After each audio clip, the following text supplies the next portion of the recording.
آخر وہ کون تھی؟ آخر وہ میرے ہی پاس کیوں آئی؟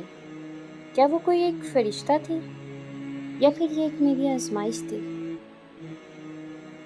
اللہ رب العزت میرے اوپر اس قدر مہربان تھا۔ آج کا یہ قصہ ایک بہت ہی دلچسپ واقعے کو بیان کرے گا۔ ایک ہوٹل والا اپنا قصہ بیان کرتا ہے۔ وہ کہتا ہے کہ یہ خزاں کی راتیں تھیں۔ ہم ریسٹورنٹ میں رات کے کھانے کی تیاری کر رہے تھے۔ کھانے کی تیاری کے بعد اچانک زوردار بارش شروع ہوئی، آسمان سیاہ ہو گیا، بجلی چلی گئی اور بازار کے لوگ سب جلدی جلدی بازار سے نکل گئے۔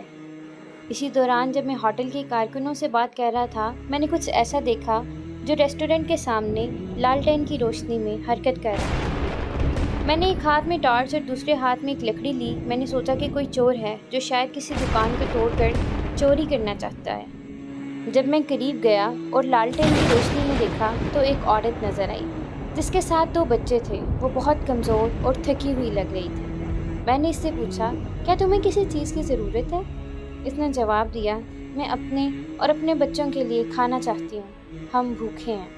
میں نے اسے ہوٹل سے تیار شدہ بہترین کھانا اور کچھ پیسے دیے۔ وہ عورت زاروں کا تار رونے لگی۔ میں نے پوچھا، تم کیوں رو رہی ہو؟ اس نے فرمایا کہ میرے شوہر کا انتقال ہو گیا ہے اور میں بیوہ ہوں۔ آج تیسرا دن ہے کہ ہم اپنے بچوں کو کسی طرح کا کوئی کھانا نہیں دے سکے۔ میرے بچے 3 دن سے بھوکے ہیں اور میں انہیں کھانے کو ایک لقمہ تک نہیں دے سکی۔ میں نے اس کی آہوزاری سنی۔ اس نے کھانا اور پیسے لیے اور یہ دعا کی۔ اس عورت کی دعا کے الفاظ کچھ اس طرح سے تھے، میرا رب تمہیں اس رات کا اجر دے جس طرح تم نے میرے بچوں کے لیے کھانے کا انتظام کیا۔ میں نے کہا آمین اور دل میں کہا چلو یہ رات تو ویسے بھی ضائع ہو گئی، نقصان ہوا مگر سب کچھ اللہ کے لیے ہے اور میں اللہ کی رحمت سے مایوس نہیں ہوں۔ کیونکہ بارش بہت زیادہ تھی اور آج کے دن کوئی کسٹمرز نہیں تھے، ہمارے ہوٹل میں جتنا بھی کھانا تیار کیا گیا تھا وہ شاید آج کی رات سارا کا سارا ضائع ہو جائے۔ اب یہ شخص کہتا ہے کہ میں مڑا واپس آیا اور میں نے اپنے ملازمین سے کہا کہ چلو سامان باندھو، گھر چلتے ہیں، آج کے دن کوئی بھی کسٹمر نہیں آئے گا کیونکہ بارش اتنی زیادہ ہے اور اس ایریا کے اندر جتنے بھی لوگ تھے وہ اپنے گھروں کو جا چکے تھے۔ تو میں نے بھی سوچا آج پتہ نہیں کتنے ملین ڈالرز کا نقصان ہو گیا۔ آخر اتنا بڑا ہوٹل رن کرنا کوئی عام بات نہیں تھی۔ بارش کی وجہ سے کافی نقصان بھی ہوا تھا اور مزید ابھی کچھ اچھی امید بھی نہیں تھی۔ سب اللہ کے سہارے ہی تھا۔ ایک دن پر ہمارا ہزاروں سرمایہ لگا ہوا تھا، ہزاروں کے حساب سے چیزیں ہم روزانہ تیار کرتے تھے اور ہزاروں کے حساب سے ان چیزوں کے کسٹمر ہمیں ملتے تھے اور اگلے دن وہی پیسے ہم لوگ انویسٹ کر کے کھانا تیار کرتے تھے اور لوگوں کو دیتے تھے۔ ایک رات کا بھی لاس ہمارے لیے بہت بڑا لاس تھا، پر اس رات کا لاس شاید ہمارے نصیب میں لکھا ہوا تھا جسے کہ ہم نے صبر کے ساتھ برداشت کرنا تھا۔ جب ہم لوگ اپنے ہوٹل کو بند کر رہے تھے اور اپنا سامان اور باقی چیزوں کا حساب کرنے کے لیے ایک جگہ پہ بیٹھنے لگے تو اچانک ایک بس کے ہارن کی آواز آئی جو ریسٹورنٹ کے سامنے آ کر رکی۔ یہ ایک مسافر بس تھی۔ بس کا ڈرائیور نیچے اترا اور پوچھا، کیا آپ کے پاس کھانا ہے؟ میں حیران اس کی شکل کو تکتا رہا۔ میں نے کہا، جی ہاں کھانا تو ہے۔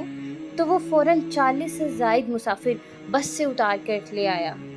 انہوں نے ہمارا سارا کا سارا کھانا خرید لیا بلکہ ہم سے مزید کھانا بھی تیار کروایا۔ یعنی کہ ایک دن کے اندر ہماری جتنی سیل ہوتی تھی وہ پوری سیل کرنے کے بعد بھی مزید ہم سے ڈیمانڈ کی جا رہی تھی کہ ہم لوگ آج کے دن کے لیے مزید کھانا تیار کریں۔ یہ ساری رات کھانا تیار کرتے اور مسافروں کی خاطر تواضع کرتے ہوئے ہماری گزری اور آج کے دن کی سیل ماشاءاللہ سے اتنی زیادہ ہوئی کہ کچھ مسافروں کو تو کھانا بھی نہ ملا، انہوں نے صرف خشک روٹی کھائی۔ آج کیا ہمارا سارا تیار ہوا کھانا بک چکا تھا۔ جب وہ چلے گئے تو میں اپنے ہوٹل کے ملازمین کے ساتھ بیٹھا اور میں نے حساب لگایا۔ اس اچانک تبدیلی اور غیر متوقع منافع نے ہمیں حیران کر دیا۔ ایک کارکن بولا، کیا آج آپ نے کوئی نیکی کی تھی؟ تب جا کر مجھے اس عورت کی وہ آواز یاد آئی جو جاتے ہوئے اس نے کہی تھی، جاتے ہوئے ایک ایسی دعا جو وہ مجھے دے کے گئی تھی، اے میرے رب آج کی رات کا اجر اس شخص کو دے جیسے اس نے مجھے اور میرے بچوں کو کھانا دیا۔ میں نے اللہ تعالیٰ کا شکر ادا کیا اور میں نے چاہا کہ اس عورت کا پیچھا کروں اور دوبارہ اس سے ملوں، مگر وہ جا چکی تھی۔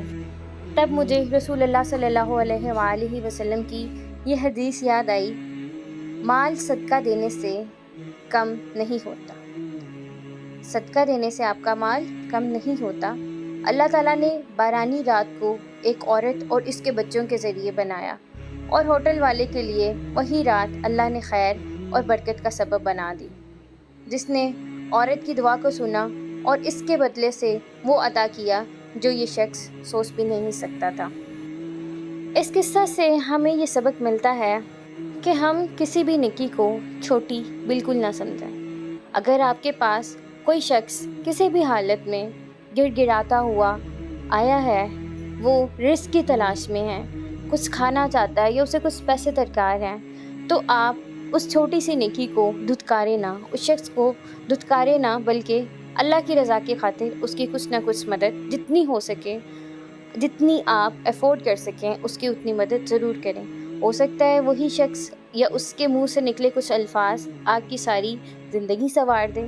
اللہ رب العزت قرآن پاک کے اندر کچھ اس طرح سے فرماتا ہے، سورہ یاسین آیت نمبر 36، اور جب ان سے کہا جاتا ہے کہ جو اللہ نے تمہیں رزق عطا کیا ہے اس میں سے خرچ کرو، تو یہ لوگ جو کہ نان بلیورز ہیں وہ یہ کہتے ہیں کہ کیا ہم ان پر خرچ کریں جنہیں اللہ چاہتا تو خود عطا کر سکتا تھا، تم تو صریح گمراہی میں ہو۔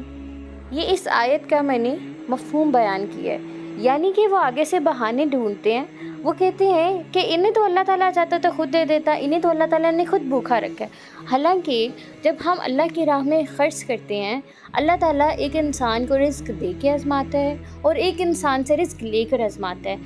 ہو سکتا ہے کہ جو آپ کو رزق دیا جا رہا ہے وہ کسی اور شخص کے کسی اور شخص کے وسیلے سے مل رہا ہو آپ کو شیورٹی تو نہیں ہے نا کہ آپ کو اللہ تعالیٰ جو رزق دے رہے ہیں وہ آپ کے نیک اعمال کی وجہ سے ہی ہے۔